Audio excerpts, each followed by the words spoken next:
लहरा रहे हैं, पहाड़ों पर भी लहरा रहे हैं। अल्लाह अकबर, कौन गौसे आजम है? वो गौसे आजम तब तक कोई वली बनता ही नहीं है जब तक गौसे आजम के दस्तखत नहीं हो जाते। विलायत का बजट सिरौली और कुर्बो जवार से आने वालों, ये विलायत का जो बजट है ये गौसे आजम की बारगाह से पास होता है। कौन गौसे आजम है? तो आप इन उलमा से पूछिएगा। 18 साल तक गौसे आजम ने कस्बा जीलान के कुर्बो जवार में तालीम हासिल की है। और जब आपकी उम्र 18 साल की होती है, 15 साल के हुए तो वालिद का साया सर से उठ गया। 18 साल के हुए गौसे आजम तब अपनी वालिदा के पास आए, बोले अम्मी मजीद हुसूल इल्म के लिए बगदाद जाना चाहता हूँ। वो माँ जिसकी उम्र 78 साल की हो गई है और गौसे आजम है जो अपनी माँ की तीमारदारी कर रहे हैं, जो अपनी माँ की मिजाज पुरसी कर रहे हैं, जो अपनी माँ की देखभाल कर रहे हैं। अब वही बेटा बगदाद जाने की इजाज़त मांग रहा है। ज़रा दिल पे हाथ रख के मुझे बताओ, आज की कोई माँ होती तो क्या कहती? बेटा तू ही मेरी देखभाल करने वाला है, तू ही मेरी खिदमत करने वाला है और तू ही चला जाएगा तो मेरे लाल मेरी खिदमत कौन करेगा?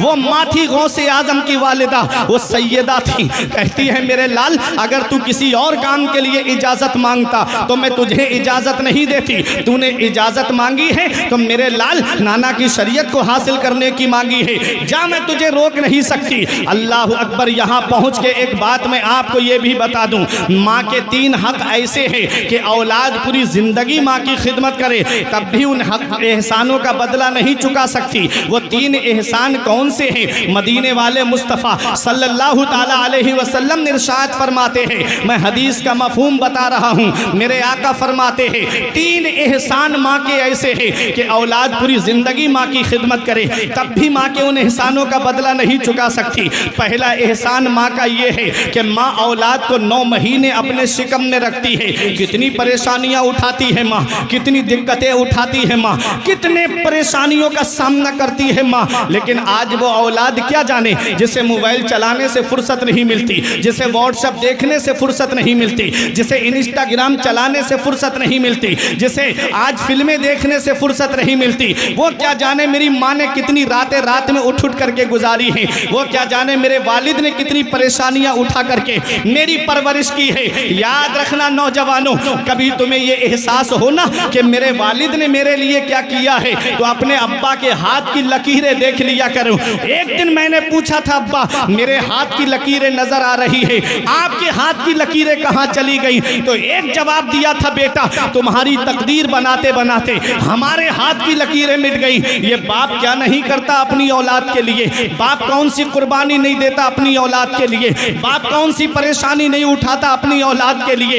ऐ नौजवानों, कभी तुम्हें ये लगे मेरे वालिद ने मेरे लिए क्या किया है, तो चले जाया करो तुम किछा चौराहे की तरफ, या चले जाया करो बहेड़ी में चौराहे की तरफ। तब तुम्हें रोड पे कुछ ऐसे बुजुर्ग भी खड़े हुए मिलेंगे जिनके पैरों की चप्पल घिस गई होगी, लेकिन फलों का ठेला लगा के धूप में खड़े हुए होंगे। तुम तो थोड़ी सी गर्मी में परेशान हो जाते हो, वो पूरे दिन शिद्दत की गर्मी में फलों के ठेले पे खड़े होकर के पूरे दिन फल बेचता है। प्यास लगती है, मस्जिद की टंकी से पानी पी के आता है। पड़ोस की दुकान वाला कहता है कि तुम पानी यहीं पर क्यों नहीं पी लेते, एक 20 रुपए की बोतल लेके पानी क्यों नहीं पीते? तो एक जवाब देता है बाप कि 20 रुपए बच जाएंगे, मेरी औलाद की पढ़ाई में काम आएंगे, मेरी औलाद की तालीम में काम आएंगे। मेरा बेटा पढ़ रहा है, उससे जब वो बड़ा हो जाएगा तो उसे मेरी तरह फल नहीं बेचना पड़ेगा, एक दूसरे की झिड़कियां नहीं खानी पड़ेगी, मैं अपनी औलाद को पढ़ाऊंगा। बाप कितनी परेशानियां उठा के औलाद को पढ़ाता है, बाप कितनी दिक्कतें उठा के औलाद को पढ़ाता है, बाप कितनी मुसीबतों का सामना करके औलाद को पढ़ाता है। इसका पता तब चलता है बाप क्या होता है, इसका पता तब चलता है जब ये साए हमारे सर से उड़ जाते हैं। जिस दिन बाप की चारपाई आंगन से उठ गई ना, उस दिन चिराग लेके भी ढूंढोगे तो बाप जैसा प्यार करने वाली शख्सियत नहीं मिलेगी, बाप जैसी मोहब्बत करने वाली शख्सियत नहीं मिलेगी।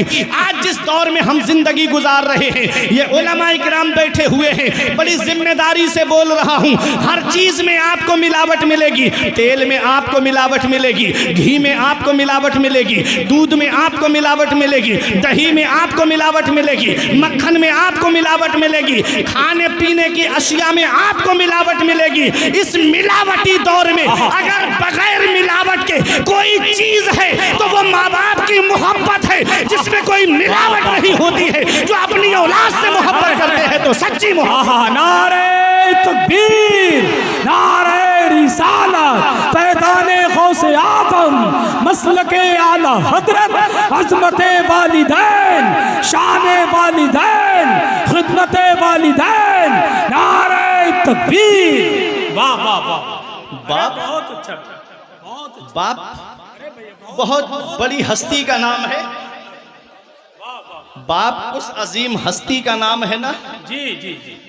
आज वालिद हयात हैं जी, बोलते हैं तो बच्चे कहते हैं अब्बा बोलते बहुत हैं जी। अम्मी बोलती है तो कहते हैं अम्मी बोलती बहुत है। और जब उनका इंतकाल हो जाए तो औलाद जनाजे की चारपाई पे आके कहती अब्बा बोलते क्यों नहीं, अम्मी बोलती क्यों नहीं। याद रखना नौजवानों, बाप आंगन में लगे हुए पेड़ की तरह होता है। ये उलमा से पूछो आप, ये जिम्मेदार उलमा असातिज़ा यहाँ बैठे हुए हैं, ये बताएंगे तुम्हें बाप आंगन में लगे हुए पेड़ की तरह होता है। जब शिद्दत की गर्मी पड़ती है, जब शिद्दत की धूप पड़ती है, जब गरम गरम लू के थपेड़े होठों को खुश्क कर देते हैं, ऐसे आलम में सबसे बेहतर और मुनासिब साया दरख्त का साया माना जाता है। औलाद पेड़ के नीचे बैठ जाए तो सुकून मिल जाता है, बूढ़ा पेड़ के नीचे बैठे तो सुकून मिल जाता है, जवान पेड़ के नीचे बैठे तो सुकून मिल जाता है। हमारे बुजुर्गों ने फरमाया बाप आंगन में लगे हुए पेड़ की तरह होता है। दोपहर में पेड़ के पत्ते तोड़ कर देखना, पेड़ के पत्ते ऊपर से गर्म होते हैं लेकिन नीचे बैठने वाले को छांव पहुंचाते हैं, नीचे बैठने वाले को साया पहुंचाते हैं। बाप आंगन में लगे हुए पेड़ की तरह होता है जो खुद तो धूप में जलता रहता है मगर अपनी औलाद को साया देता है, जो खुद तो परेशानी उठाता है लेकिन औलाद तक परेशानी आने नहीं देता। अरे ये फलों का ठेला लगाने वाला एक बाप ही तो है, ये नकीब अहले सुन्नत भाई हसन रज़ा यहाँ तशरीफ फरमा है। आप इनसे पूछो, ये अक्सर प्रोग्रामों में रहते हैं। जब आदमी रात के 2 बजे के बाद में बाहर निकलता है ना तो ऐसी शिद्दत की नींद आती है कि आँख खोलना दुश्वार हो जाता है। लेकिन ऐसी शिद्दत की नींद के बावजूद भी ये आप देखेंगे जाकर के रोड पर कोई ट्रक चला रहा है, कोई 4 व्हीलर चला रहा है, कोई मैक्स लेकर के खड़ा हुआ है, कोई प्रेस की गाड़ी लेकर के खड़ा हुआ है, कोई रोडवेज चला रहा है।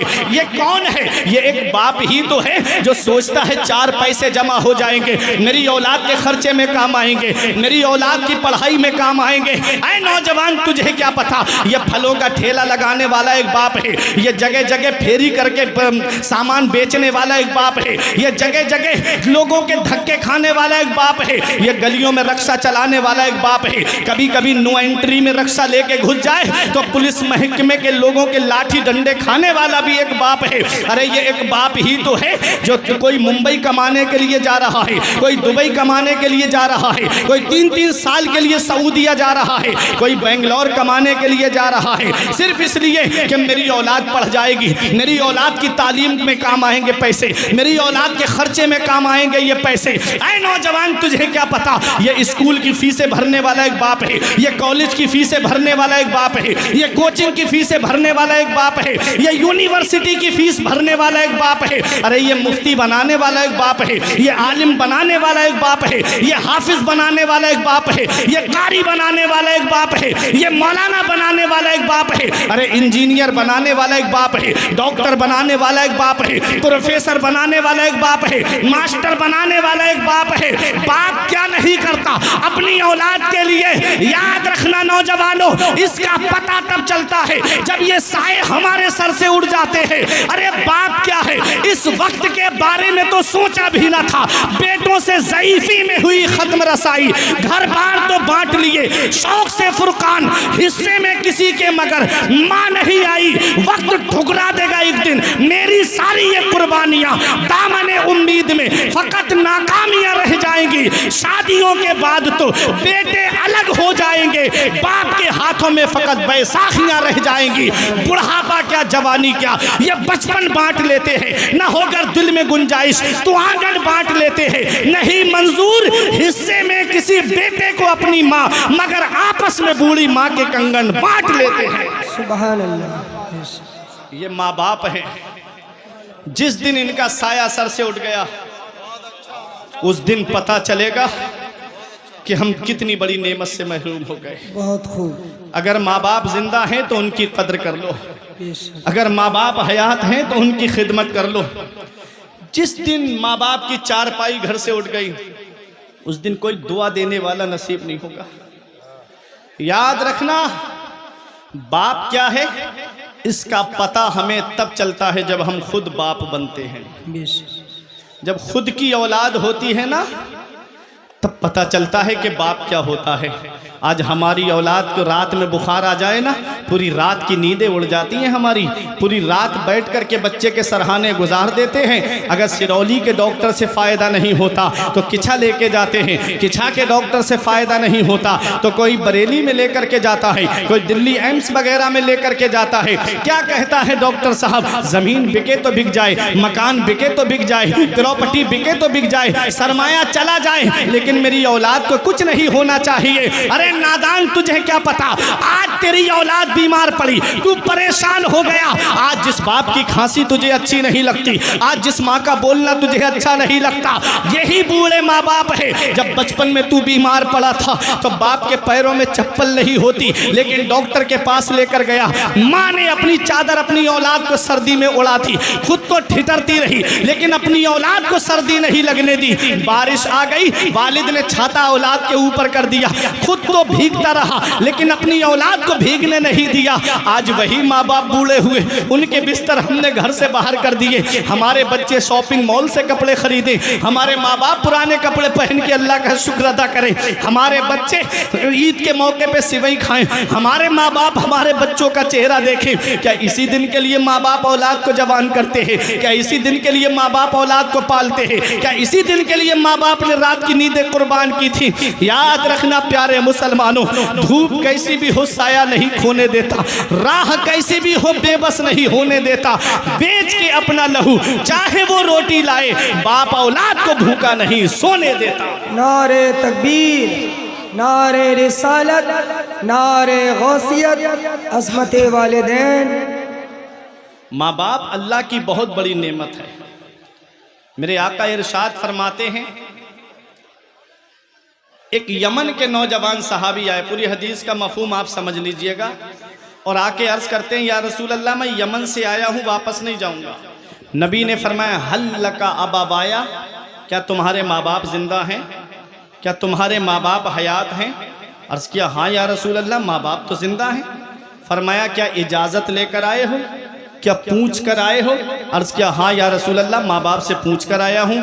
फरमाया, ये बताया कि अब उनका बेटा वापस नहीं आएगा? अर्ज किया, हाँ या रसूल अल्लाह मैंने ये भी बताया कि अब उनका बेटा वापस नहीं आएगा। देखो सहाबी आए कहाँ हैं? मदीने शरीफ में। वो मदीना जिसके लिए नबी फरमाते हैं जिससे हो सके कि वो मदीने में मरे तो वो मदीने ही में मरे, क्योंकि जो मदीने में मरेगा मैं उसकी शफाअत करूँगा। उस मदीने में सहाबी रसूल आए हैं, आला हजरत जिसके बारे में फरमाते हैं, तैबा में मर के ठंडे चले जाओ आंखें बंद, सीधी सड़क ये शहर शफाअत नगर की है।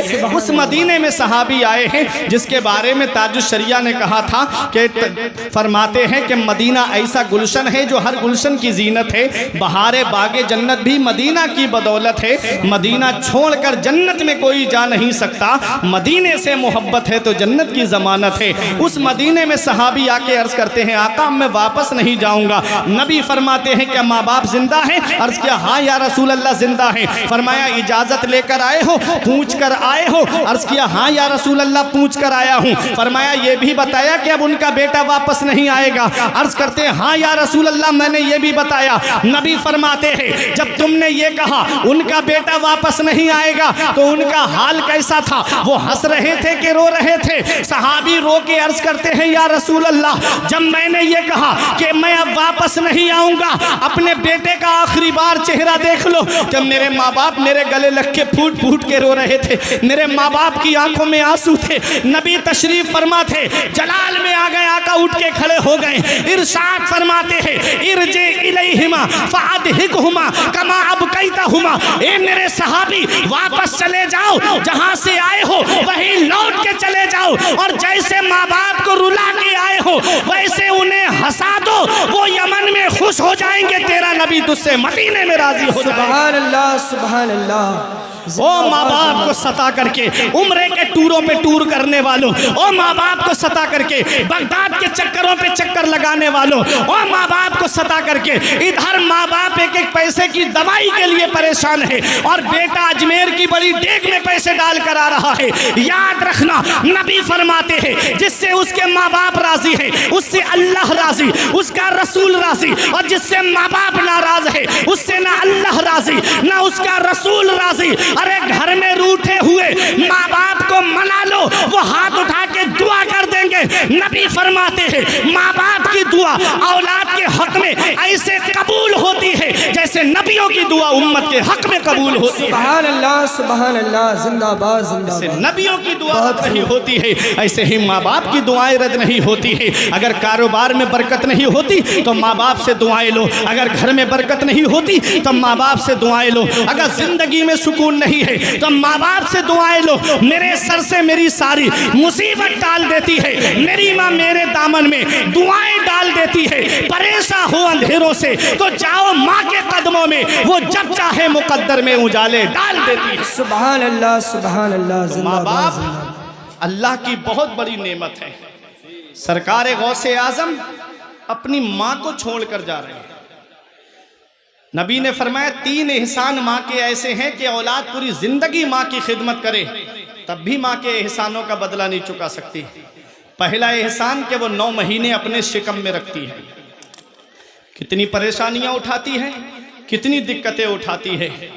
दूसरा एहसान ये है कि माँ औलाद को जन्म देती है, कितनी परेशानियां। बाज औरतों का तो बच्चे की विलादत के वक्त में इंतकाल हो जाता है, पैदाइश हो जाती है बच्चे की तो ऐसा होता है जैसे गोया कि उसको नई जिंदगी मिली है। तीसरा एहसान माँ का यह है कि वो 2 साल तक अपना खूने जिगर औलाद को दूध की शक्ल में पिलाती है। ये 3 एहसान ऐसे हैं,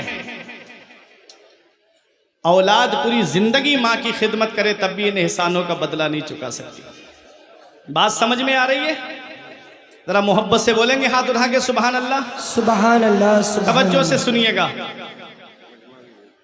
मेरे आका हुजूर सल्लल्लाहु ताला अलैहि वसल्लम ने इरशाद फरमाया, जो सुबह को माँ बाप का चेहरा मोहब्बत से देख ले अल्लाह ताला जन्नत के 2 दरवाजे खोल देता है। एक मौजूद है, एक का इंतकाल हो गया है, तो जो मौजूद है उसका चेहरा मोहब्बत से देख ले तो अल्लाह जन्नत का 1 दरवाजा खोल देता है। अपने माँ बाप की खिदमत करो। अल्लाह कुरान के दूसरे पारे में फरमाता है सबसे बेहतर खर्चा वो है जो माँ बाप को दिया जाए। सुभान अल्लाह। सबसे बेहतर खर्चा वो है जो माँ बाप को दिया जाए। आज होटलों में जाके दोस्तों के साथ पार्टियां करते हैं हम और वेटर को टिप दे दे के चले आते हैं। अल्लाह का कुरान कहता है सबसे बेहतर खर्चा वो है जो माँ बाप को दिया जाए। 500 रुपये कमाते हो, 100 रुपये माँ बाप को खर्चे के लिए दे दो, वो हाथ उठा के दुआ कर देंगे ये 400 रुपये में अल्लाह इतनी बरकतें अता फरमाएगा कि तेरी नस्लें खाएंगी तब भी वो बरकत ख़त्म नहीं होगी। सुभान अल्लाह, सुभान। लेकिन औलाद की वजह से जिस घर में माँ बाप की आंखों से आंसू निकलते हैं अल्लाह उस घर से सुकून उठा लेता है, अल्लाह उस घर से बरकतें उठा लेता है, अल्लाह उस घर से रहमतें उठा लेता है। हज़रात सरकार गौसे आज़म वालिदा से कहते हैं अम्मी इजाज़त दे दो मैं मज़ीद हुसूल इल्म के लिए बगदाद जाना चाहता हूँ।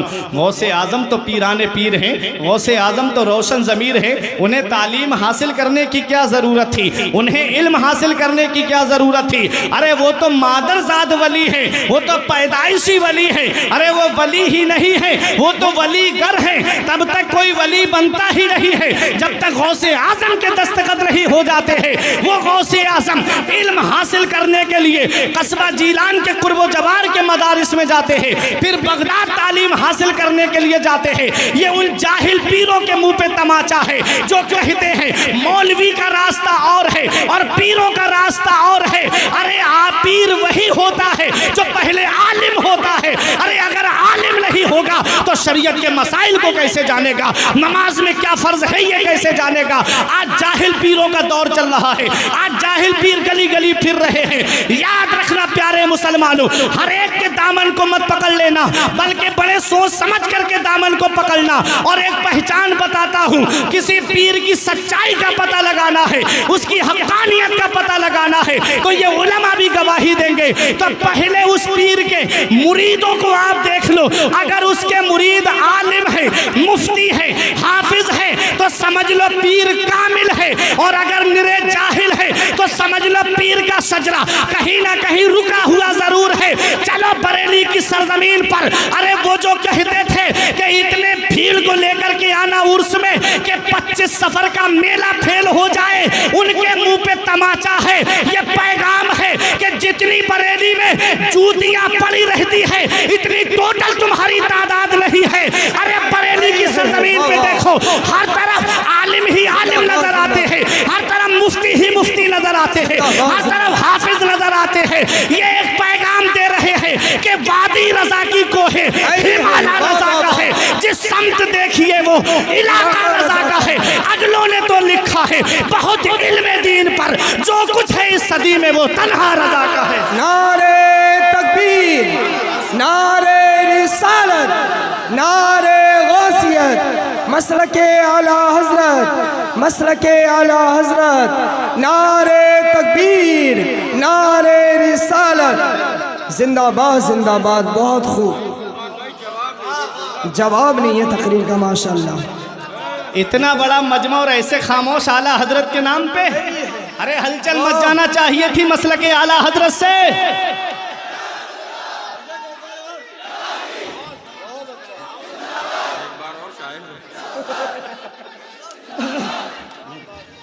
ताजुश्शरिया, ताजुश्शरिया, अल्लाह अल्लाह। बहुत उम्दा, बहुत खूब, जिंदाबाद। तो ये बरेली कल भी हक पर थी, आज भी हक पर है और सुबह क़यामत तक हक पर रहेगी। वजह यह है कि इस बरेली की सरजमीन पर इमाम इश्क व मोहब्बत आराम कर रहे हैं। और कौन आला हजरत है आप देखिएगा, मैं आपको बता दूं कौन इमाम इश्क व मोहब्बत है। आदमी चाहे कादरी हो, चाहे नक्शबंदी हो, चाहे सोहरवर्दी हो, चाहे चिश्ती हो, चाहे किसी भी सिलसिले का मुरीद हो, लेकिन आप देखिएगा वो यही कहता नजर आएगा कि मैं नक्शबंदी हूँ, मेरा ईमान बचाया आला हजरत ने। मैं चिश्ती हूँ, मेरा ईमान बचाया आला हजरत ने। अरे मैं सोहरवर्दी हूँ, मेरा ईमान बचाया आला हजरत ने। मैं निस्बत रखता हूँ वारिस पाक से, मेरा ईमान बचाया आला हजरत ने। मुझे निस्बत है मदार पाक से, मेरा ईमान बचाया आला हजरत ने। अरे मुझे निस्बत है कि छौछा के मखदूम पाक से, मेरा ईमान बचाया आला हजरत ने। इमाम इश्क व मोहब्बत ने हमारे ईमान की हिफाजत की, हमारे अकीदे की हिफाजत की। और जब सुन्नियों का ईमान बच गया तो आशिक पुकार के कहते हैं, डाल दी कल्ब में अज़मते मुस्तफा, डाल दी कल्ब में अज़मते मुस्तफा, सैयदी आला हजरत पे लाखों सलाम। सुभान अल्लाह, सुभान अल्लाह, जिंदाबाद जिंदाबाद।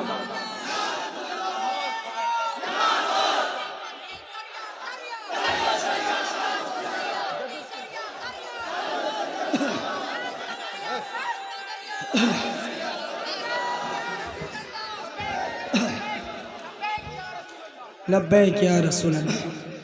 कहां से फैजान आया बरेली? खुद आला हजरत कहते हैं,